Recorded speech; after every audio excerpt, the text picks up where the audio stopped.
Hi guys, and welcome to my channel. Today I'm going to tell you why I have not been posting.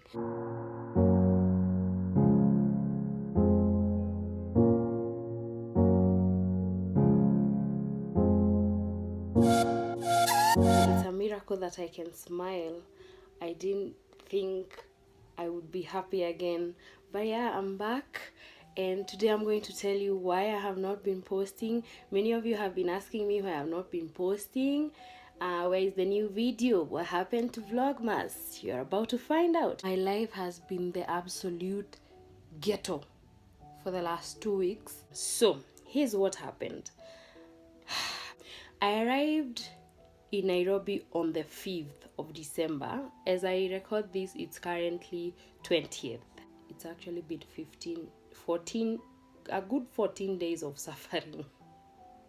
Before I start telling you guys exactly what happened, I just wanna say that I'm very, very grateful to God, because I feel it's a miracle that I'm alive, and it's a miracle that I've been able to pull through the darkness that I've been going through for the last 2 weeks.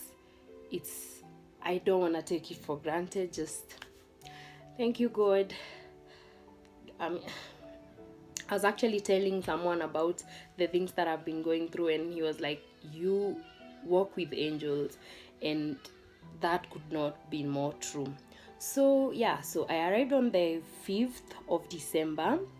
On our way, there was major traffic. Got to my house like hours after I had left the airport, and when I got there, I just set the bags down and I finished my vlog, because you guys know I was vlogging on that day because I was trying to do Vlogmas. After finishing the vlog, obviously I tried to take my suitcases into the bedroom. Immediately I opened the door of my bedroom, nikakutwa na harufu, a very like mold that is damp. Immediately I knew crazy rainwater that had been raining for weeks before I got back here had gotten into my house. I turned on the lights and the bulb went off, because what I'm trying to say in very many words is that water had gotten into my house. My bed was damp, my mattress. I'm laughing because you guys already know the story of my bed, but luckily that was not my new bed that I had bought, because you guys know I never ever slept on the bed after I bought it because of the shenanigans and the demonic powers that were surrounding the arrival of that bed. Okay, I'm just being dramatic, but yeah. So yeah, my bed was damp, my water was on the floor, so I didn't even take my suitcase into the bedroom. So then what happened? I had told you guys that I was going to pick my car. So I went to pick my car. I spent the night at my relatives on that day, and I immediately knew the following day I had to go start looking for a house, because where was I going to be living? I mean, that place was not fit for a human being to stay in there, unless like I wanted to get pneumonia and other respiratory diseases, which I had no business trying to make myself catch those diseases. So the following day I went to work, and when I left work I went to look for a house. Now I'm going to give you a backstory here that will help you understand why I went to look for a house where I did. So before I moved into that house that got flooded, I was living within the same tunazitanga mtaa, but in a different house that got flooded. Now, it flooded in a different way, because for that one, water seeped through the walls and got into the wardrobe and later into the bedroom, and another bunch of water, tribe of water, some more water was coming into the house through the balcony. So obviously I couldn't live there, and I moved in a rush to this house. Now this house was like relative, nimeishi hapo for a while, so it was a good place while I was there. But I think that the heavy rains that rained just before I got back from Rwanda were just like too much for the poorly constructed roof. You guys already know what the roof looked like. It was not the prettiest thing on this world, right? So anyway, I was thinking, why don't I leave this area altogether and go to live in Kabete? I mean, it was gonna be easier for me. The distance is shorter and traffic situation is better, because currently Waiyaki Way is under construction. So those were the things going through my head when I decided to go look for a house there. A few of my friends tried to discourage me. They were like, okay, maybe you don't want to go live there. Have you heard the stories of like, it's not safe, like don't. But I told them, like, listen, people do live there. A good number of people live there. They are fine, they are alive, they have not been killed, they still have their things. I mean, I can manage. And people also say things about Keno, and I've been living here, I've not had any incidents. Inaweza kuwa wenye waliibiwa, it was just a personal experience that they just had bad luck. So mi nikatoka job, nikaenda kutafuta nyumba wapi. I went straight to Kabete, and I found a really, really nice house. Just how I like them: open plan kitchen, nice spacious closet, not closet, wardrobe. We even agreed, like I even called the agent, and I told him I'll be making the payment tomorrow so that I can move in either Saturday evening. So I was gonna make the payment the following morning, which was Saturday morning, and then move in on Sunday. I was very happy. I was like, okay, my problems are coming to an end. And before that, I had called my friend, and she had agreed to host me for the night. She lives in Kabete, so I was thinking I would make just the one trip to go look for the house, and then spend the night there, make the payment, come back to Keno, pick my things, and like move. Hey, that night, after meeting up with my friend, now as we were going to her house, listen to these guys. We got attacked. We were attacked by armed men. I'm even just feeling goosebumps as I remember the incident. It was so not fun. My friend had called the watchman to tell the watchman to open the gate. The watchman, I don't know if he did not understand. When we beeped, he came to the gate, opened the smaller gate. You guys know the small gate for like the footpath, and then the big gate for cars to come through. So he opened the smaller one, and then so like we were spending all this time outside, like why is it even safe to be doing this? But at that time I wasn't feeling unsafe. Like I wasn't feeling like anything was about to happen. I wasn't afraid, I wasn't scared. Eventually he opened the gate and we were going in. He was opening so slowly, mi sijui kwa nini. I even almost hit the gate at some point. So I drove into the parking. Now the parking is like this. I'm going to try and draw it here on my arm. So this is the gate. Okay, this is the gate, and you go down this way, and then you will chapa a corner, and then you come to park your car inside here. Now where there is the bend, there's a kimtaro. There's a trench that was being constructed for whatever reason.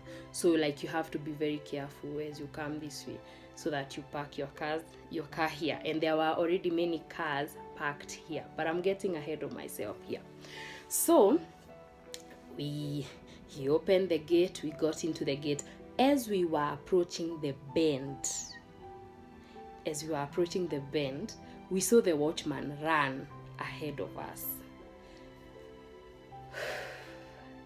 So when he ran, I think my friend realized that we were being like, thugs were behind us and they were coming.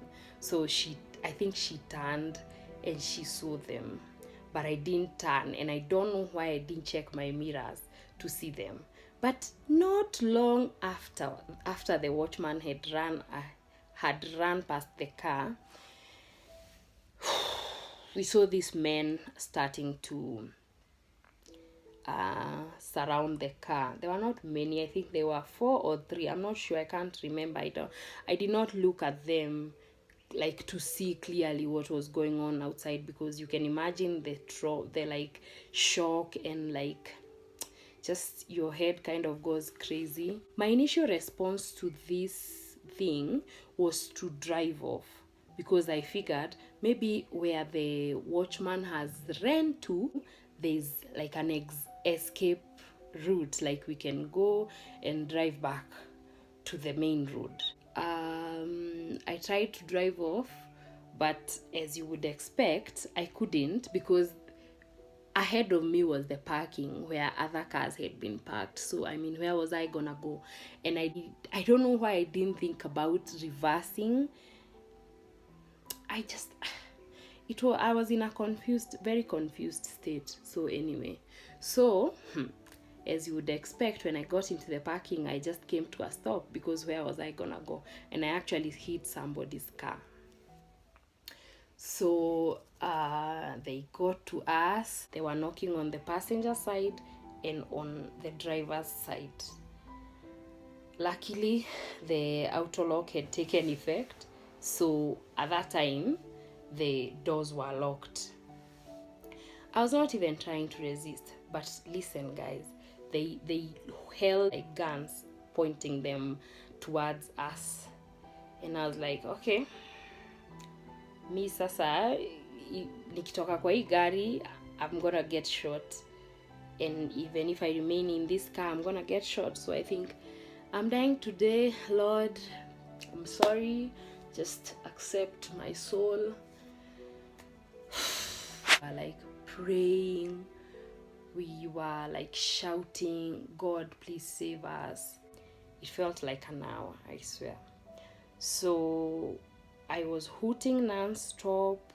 I know the way I'm explaining this is like confused, but this is how the memory is in my head, because as part of my way to cope with it, I'm trying to forget about it. Eventually they broke the driver's side window, and I got hurt actually, because the glass landed on this side of the face, because I was like this, with one hand on the horn, and like this, like, I surrender, please leave me alone. So the glass, some of the pieces got on my face and I got hurt. I'm gonna insert pictures. If you guys don't want to see this, maybe you can forward the video a bit. So, and then the stones that they used to break the window, one landed right next to my foot. That was the right foot that is for driving, and then the other stone landed on my back, and I did get hurt on my back as well. So immediately they broke the window, we continued to hoot. Now we started to scream, because we knew now they have access to the car, and once they get a hold of us, only the Lord knows what will happen to us. Me, I wasn't even afraid for them to belongings, even stealing my car, but I was afraid, what if they kill me? What if they rape me? Like I didn't know. And I knew now this is so, like, it's gonna happen. They've already broken my window. So we were shouting, we were hooting. Luckily, the day watchman heard all the commotion, and he came out of his house where he was sleeping, and he saved us using a panga. So I believe the things they were holding were not real guns. But during such an attack, you really cannot tell if it's an actual gun, because you don't get to look at them like for long. You're just glancing like this, and then you like, yeah. So we were saved. I'm so thankful for that day, watchman. I'm so thankful to the Lord. It's really a miracle that nothing bad happened to me and to my friend on that day. So okay, so that's that. The following day I went to the police station to report, and then that afternoon I went to the hospital because I told you guys I was hurt.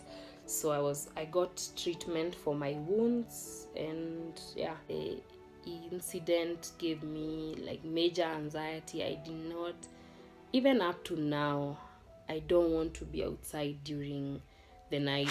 When I left the hospital, I came back to my home, my damp ass home, and that's where I spent the night. So I was sleeping on my couch, and I also came with my car that was having this broken window. And guys, if you are a new car owner, I'm just gonna caution you for insurance brokers who have no idea what they are doing. If you are a new car owner and you are looking to buy insurance, make sure you get yourself a good agent. A good agent who is going to stand with you when you need to make a claim. Is it called make a claim? To the insurance company, because you can imagine being in such an incident and then having to go through the process of claiming all on your own, because that's how I've been feeling. My insurance broker is trash. I'm definitely not buying I'm not renewing through her next year. But what I can say, try to buy insurance through someone who you have like other friends or relatives, or like people you are close to. Go where you have the power in numbers. Go where you have friends who have put cars there, like who have bought insurance through this person, because they don't want to lose a lot of business, so they will try to serve you the best way possible. I was sleeping in the damp house as I was looking for a house, because obviously I was not going to go live in Kabete after I had been attacked. And around this time, right after I had found this house, and paid for it, chief akadecide watu wamefladiwa na huku, wacha tuchimbe mtaro hii side ili ile maji ikuje ipite hivi. Now, I'm going to call it driveway. I know it's not a driveway, don't come for me. So the whole driveway from where I used to live, which is where I had parked my car and where my things were, was like in the middle. Kulikuwa na hii mtaro inapitia maji. And now, how was I gonna move? How was I gonna bring, like, no car would be able to pass through that place, that whole place, and there was no other way for a car to come to that place except through this driveway that had the trench.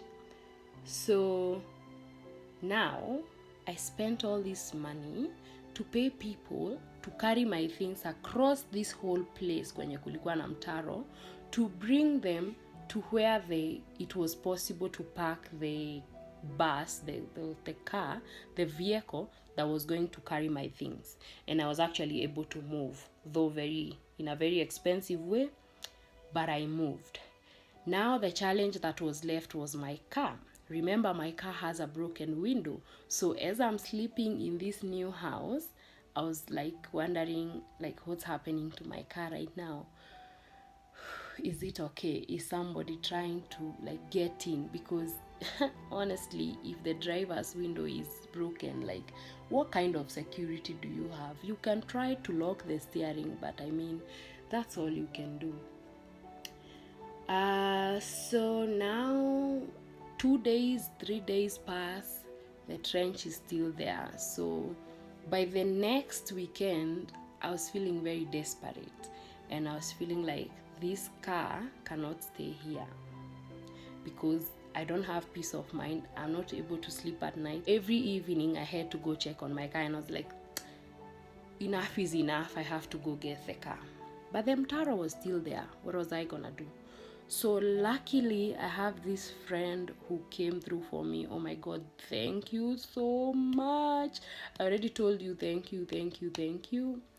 But I mean, I just have to give you a shout out. Even though you don't want to be part of my vlogs, you are the real MVP, and thank you, because you really come through for me in times when not many people really would be able to come through for me. We crossed over with the car into the neighbor's compound and then towards the road.